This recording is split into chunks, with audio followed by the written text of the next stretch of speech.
ನಮಸ್ತೆ ಗೆಳೆಯರೆ.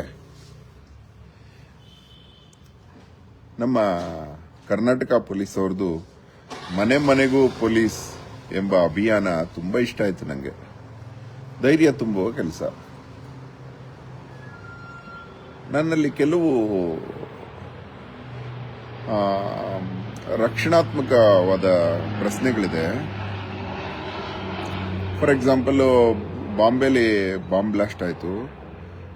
ಹಂಗೇನಾದ್ರೂ ಆಗೋದು ಬೇಡ, ಆದ್ರೆ ಅಂತ ಘಟನೆಗಳು, ಅಂತ ಬಾಂಬ್ ಸಿಗೋದು ಅಂತದ್ ಮಾಡಿ ಹಿಂಗೆ ವಲಸಿಗರು ಬೇರೆ ದೇಶದಿಂದ ನಮ್ಮ ಪಾಸ್ಪೋರ್ಟ್ ಇಲ್ಲದೆ ಆಧಾರ್ ಕಾರ್ಡ್ನ ಡೂಪ್ಲಿಕೇಟ್ ಮಾಡಿಸ್ಕೊಂಡು ಬಂದವರು ಅದನ್ನು ಮಾಡಿದ್ದಾರೆ ಅಂತ ಗೊತ್ತಾದಾಗ ನಾವೆಲ್ಲ ಎಷ್ಟು ಇನ್ಸೆಕ್ಯೂರ್ ಆಗ್ತೀವಿ. ಅದಕ್ಕೆ ನಮಗೆ ಬೇಕು ಇವಾಗ ಯಾರಾದರೂ ನಮಗೆ ನಮ್ಮ ದೇಶದಲ್ಲಿ ನಮ್ಮ ಶತ್ರು ರಾಷ್ಟ್ರಗಳಿಂದ ಬಂದವರು ಸಿಕ್ಕಿದ್ರೆ, ಅವ್ರು ಒಳ್ಳೆಯವರು ಇರ್ಬೋದು, ಕೆಟ್ಟವರು ಇರ್ಬೋದು, ಅದು ನನಗೆ ಗೊತ್ತಿಲ್ಲ. ಆದರೆ ಅವ್ರ ಹತ್ರ ನಿಮ್ಮ ಪಾಸ್ಪೋರ್ಟ್ ಇದೆಯಾ ಅಥವಾ ನಿಮ್ಮ ಆಧಾರ್ ಕಾರ್ಡ್ ಇದೆಯಾ ತೋರಿಸಿ ಅಂತ ಕೇಳೋದು ಸರಿನಾ ತಪ್ಪ? ಮನೆ ಮನೆಗೆ ಪೊಲೀಸ್ ಉತ್ತರ ಕೊಡಿ. ಮತ್ತೆ ಒಂದು ವೇಳೆ ಹಾಗೇನಾದರೂ ನಿಮಗೆ ಅನುಮಾನಾಸ್ಪದವಾದ ವ್ಯಕ್ತಿ ಕಂಡು ಬಂದಲ್ಲಿ ನಾವು ನಿಯರೆಸ್ಟ್ ಪೊಲೀಸ್ ಸ್ಟೇಷನ್ಗೆ ಇನ್ಫಾರ್ಮ್ ಮಾಡಬೇಕಾ ಬೇಡವಾ? ಮತ್ತೆ ನಾವು ಲೈವ್ ಅಲ್ಲಿ ಅದರ ಬಗ್ಗೆ ಹೇಳಬೇಕಾ ಬೇಡವಾ? ಇವೆಲ್ಲ ಪ್ರಶ್ನಾರ್ಥಕ ಚಿಹ್ನೆಗಳಾಗಿದೆ. ಯಾಕಂದ್ರೆ ಇತ್ತೀಚೆಗೆ ಪುನೀತ್ ಕೇರೆಹಳ್ಳಿ ಪಾಪ ದೇಶಭಕ್ತಿಯ ಉದ್ದೇಶದಿಂದ ತನ್ನ ಜೀವನನೇ ದೇಶಕ್ಕೆ ಅರ್ಪಣೆ ಮಾಡಿಬಿಟ್ಟಿದ್ದಾನೆ. ನಾನು ದೂರದಿಂದ ಅನೇಕ ವಿಚಾರದಲ್ಲಿ ಅವನ ಬಿಸಿ ರಕ್ತದಿಂದ ಅನೇಕ ವಿಚಾರ ಭೇದಗಳಿತ್ತು. ಆದರೆ ಜೈಲಿನಲ್ಲಿ ಆ ಹುಡುಗನ ಜೊತೆ 15 ದಿವಸ ಕಳೆದೆ. ಒಂದು ದಿವಸ ಕೂಡ ಆ ವಯಸ್ಸಿಗೆ ತಗ್ಗಟ್ಟಾಗಿ ಕೂಡ ಅವನಲ್ಲಿ ಕಲ್ಮಶ ತೋರಿಸಲಿಲ್ಲ. ಒಂದೇ ರೂಮಲ್ಲಿ ಇದ್ವಿ, ವಿಚಾರ ಭೇದಗಳಿತ್ತು, ಆದರೆ ದೇಶಭಕ್ತಿ ತುಂಬಾ ತುಳುಕಾಡ್ತಾ ಇತ್ತು. ಅಹೋರಾತ್ರನ ಅನೇಕ ವಿಚಾರಗಳನ್ನ ಅವನು ಸಹಮತಿಸುತ್ತಾ ಪ್ರೀತಿಯಿಂದ ನಡ್ಕೊಂಡ. ಮತ್ತೆ ನಿದ್ದೆಯಲ್ಲಿ ಕೂಡ ಒಂದು ಕೆಟ್ಟ ಆಲೋಚನೆಗಳಿಲ್ಲ, ದ್ವೇಷ ಇಲ್ಲ ಯಾರ ಮೇಲೂ. ಬರೀ ದೇಶ ದೇಶ ದೇಶ, ದೇಶಭಕ್ತಿ, ಗೋಭಕ್ತಿ, ಗೋಪೂಜ್ಯತೆ. ಅವನ ಗೋ ಸೇವೆಗೆ ಮಾರು ಹೋಗಿ ಅವನ ಜೀವನೇ ಅರ್ಪಣೆ ಕೊಟ್ಟು, ಜೀವನನೇ ಮುಡಿಪಾಗಿಟ್ಟು, ತುಂಬಾ ಸುಂದರಲೇ ಮುಡಿಪಾಗಿಟ್ಟು ಗೋವಿಗೆ ಸಮರ್ಪಣೆ ಮಾಡಿಕೊಂಡು ಅನೇಕ ಗೋವುಗಳನ್ನ ಕಸಾಯಿಗಳಿಂದ ರಕ್ಷಣೆ ಮಾಡಿ. ನೋಡಿ, ನಮ್ಮ ಚಿಕ್ಕ ಕರು ಇದೆಯಲ್ಲ ನೋಡಿ, ಇಲ್ಲಿದೆ. ಮೊನ್ನೆ ಹುಟ್ಟಿದ ಈ ಕರುಗೆ ಪುನೀತ್ ಕೇರೆಹಳ್ಳಿ ಅಂತ ಹೆಸರಿಟ್ವಿ. ನೋಡಿ, ಇಲ್ಲಿದೆ. ಪುಚ್ಚು ಪುಚ್ಚು ಇಲ್ಲಿ ನೋಡಿ, ಮುಖ ತೋರಿಸು. ಅಂತ ಹುಡುಗ, ಅವನಲ್ಲಿ ತನು ಮನ ಧನದಿಂದ ದೇಶಭಕ್ತಿ ಇದೆ. ಏನೋ 42 ಕೇಸ್ ಇದೆಯಲ್ಲಪ್ಪ, ಹೆಂಗಪ್ಪ ನೀನು 15 ದಿವಸನೇ ಇರೋದೆಷ್ಟು ಕಷ್ಟ ಈ ಜೈಲಲ್ಲಿ, ಹೆಂಗೋ ಅಂತ ಹೇಳಿದ್ರೆ, ಹಣ ನಾನು ದೇಶಕ್ಕೋಸ್ಕರ ಮುಡಿಪಾಗಿಟ್ಬಿಟ್ಟಿದ್ದೀನಿ. ನನಗೆ ಲಂಗಿಲ್ಲ, ಲಗಾಮಿಲ್ಲ, ಮದುವೆ ಆಗೋ ಆಲೋಚನೆ ಇಲ್ಲ. ಇನ್ನೊಂದು 10 ವರ್ಷ ಬೇಕಾದರೂ ದೇಶಭಕ್ತಿ ಮಾಡಿಬಿಡ್ತೀನಿ. ಕಡೆಗೇನಾದರೂ ಜೀವಾವಧಿ ಶಿಕ್ಷೆ ಆದರೆ ನಾನು ಜೈಲಲ್ಲೇ ಕಳೆದು ಬಿಡ್ತೀನಿ ಅಂತಾನೆ. ಬೇಡ ಬಂಗಾರು, ಹಂಗೆ ಮಾಡ್ಬೇಡ.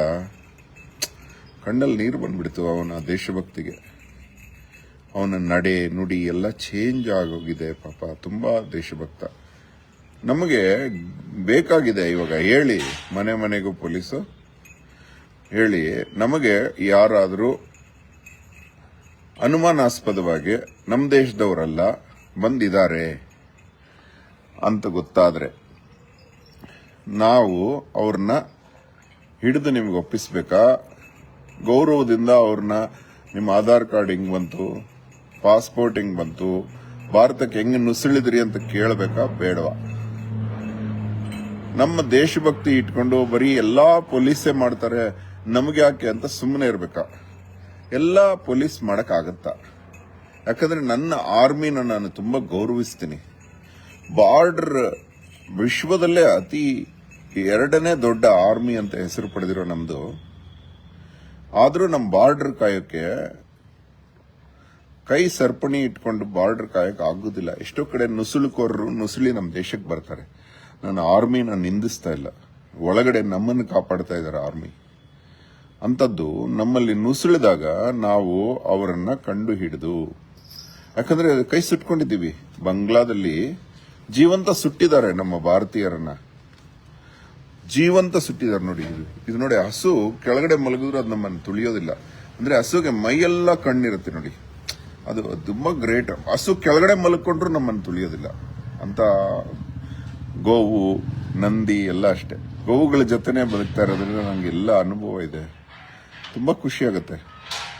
ನಾ ಹೇಳೋದು, ನಾನು ಯಾರನ್ನೂ ನಿಂದಿಸ್ತಾ ಇಲ್ಲ, ನಮ್ಮ ಪೊಲೀಸ್ನ ನಿಂದಿಸ್ತಾ ಇಲ್ಲ. ಯಾಕಂದ್ರೆ ಅವ್ರು ಎಷ್ಟು ಅಂತ ನೋಡ್ಕೋತಾರೆ. ಹಾಗಾಗಿ ನಾವೆಲ್ಲ ನೈತಿಕ ಪೊಲೀಸ್ ತರ ನಾವು ಕೆಲಸ ಮಾಡಬೇಕು, ಇಸ್ರೇಲ್ ತರ. ಆವಾಗಲೇ ನಮ್ಮ ದೇಶ ಉದ್ಧಾರ ಆಗೋದು. ಆ ಕೆಲಸ ಹುಡುಗ, ಯುವಕ, ಅವನು ಮಾಡ್ತಾ ಇದ್ದಾನೆ. ಪಾಪ ಅವನಿಗೆ ಹೆಗ್ಲಾಗಬೇಕು, ಇಲ್ಲದ್ರೆ ನಾವು ಅಂತ ಕೆಲಸ ಮಾಡಬೇಕು ಅನ್ನೋದು ನನ್ನ ಅಭಿಪ್ರಾಯ. ಇದು ತಪ್ಪಾದ್ರೆ ನಮಗೆ ತಿಳಿಸಿ. ಮನೆ ಮನೆಗೂ ಪೊಲೀಸ್ ಬಂದು ನೀವು ನಿಮ್ಮ ಆಲೋಚನೆ ತಪ್ಪು ಎಷ್ಟು ಅಂತ ನೀವು ನೋಡ್ತೀರಿ. ಮೊನ್ನೆ ನಿಮ್ಮ ಪೊಲೀಸ್ ಸ್ಟೇಷನ್ ಎದುರುಗಡೆನೆ, ಯಲಹಂಕ ಓಲ್ಡ್ ಪೊಲೀಸ್ ಸ್ಟೇಷನ್ ಎದುರುಗಡೆನೆ ಮರಕ್ಕೆ ಲೈಟ್ ಹಾಕಿದ್ರೆ ಅವ್ರಿಗೆ ನೋಡಕ್ಕೂ ಸಮಯ ಇಲ್ಲ ಪಾಪ. ನಾವು ಹೋಗಿ ಇಲ್ಲಿ ನಿಮ್ಮ ಎದುರುಗಡೆನೆ ಲೈಟ್ ಹಾಕಿದೆ, ನಿಮ್ಮ ಉಸಿರು ತಗೊಳ್ತಾ ಇರೋ ಮರಗಳು, ನೀವು ಯಾವ ಮರಗಳ ಉಸಿರು ತಗೋತಾ ಇದ್ರೆ ಅವುಗಳಿಗೆ ತೊಂದರೆ ಆಗಿದೆ ಅಂದ್ರೆ ಅವರಿಗೆ ಅರ್ಥ ಆಗ್ತಿರ್ಲಿಲ್ಲ. ಯಾಕಂದ್ರೆ ಗಿಡಗಳ ಸಂವೇದನೆ ತಿಳಿಬೇಕು.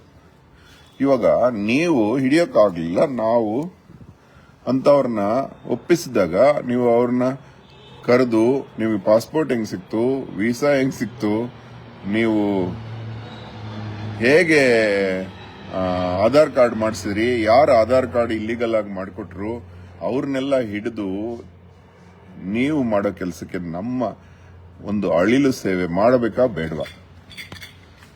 ಒಂದ್ ವೇಳೆ ನಮಗೆ ಅನುಮಾನಾಸ್ಪದವಾಗಿ ಹಾಗೆ ಕಂಡು ಬಂದಾಗ ಭಯದಿಂದಾನೇ ಬದುಕ್ತಾ ಇರ್ಬೇಕಾ? ಇವೆಲ್ಲ ಸಂದೇಹಗಳಿದೆ. ನಾವು ಕಾಮನ್ ಮ್ಯಾನ್, ಅಷ್ಟೊಂದು ಓದ್ಕೊಂಡಿಲ್ಲ, ನಮಗೆ ಜ್ಞಾನ ಇಲ್ಲ, ಬರೀ ಪ್ರಾಣಿಗಳ ಜೊತೆ ಬದುಕೋರು. ನಮ್ಗೆ ಗೊತ್ತಾಗಬೇಕು. ನೀವು ಅಂದ್ರೆ ನಾವು ಕೂಡ ಹುಡುಕ್ತೀವಿ ಅಪ್ಪ, ಇಲ್ಲ ಅಂದ್ರೆ ಸರಿಯಾದ ಕಾರಣ ಕೊಡಿ, ನಾವೇ ಹುಡುಕ್ತೀವಿ ಅಂತ ನಮಗೆ ಧೈರ್ಯ ಕೊಡಿ.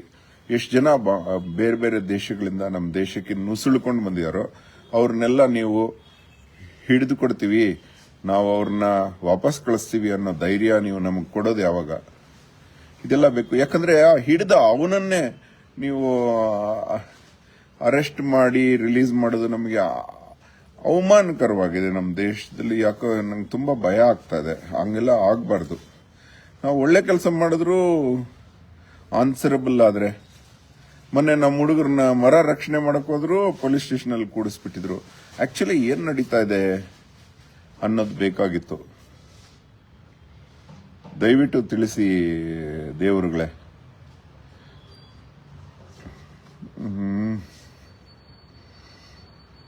ನಮಗ್ ಬೇಕಾಗಿದೆ. ಇವತ್ತು ಗೇಟ್ ಹಾಕೊಂಡು ಗೋವಿದ್ರು ಕೂಡ ಭಯ ಆಗತ್ತೆ.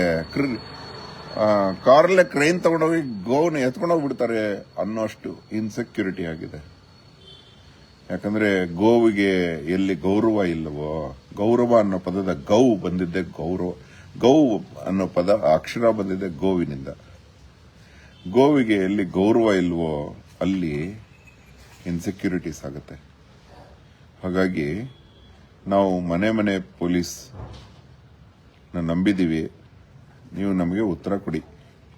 ನಾವೇನ್ ಮಾಡಬೇಕು ಹೇಳಿ. ಸುಮ್ಮನೆ ಇವರು ಬೇರೆ ದೇಶದಿಂದ ಬಂದಿದ್ದಾರೆ, ನಮಗೆ ಇನ್ಸೆಕ್ಯೂರಿಟಿ ಆಗ್ತಿದ್ರು ನೋಡ್ಕೊಂಡು ಹೋಗ್ಬಿಡ್ಬೇಕಾ? ಇದು ನಮಗೆ ಬೇಕು. ಧನ್ಯವಾದ. ಅಹೋರಾತ್ರ.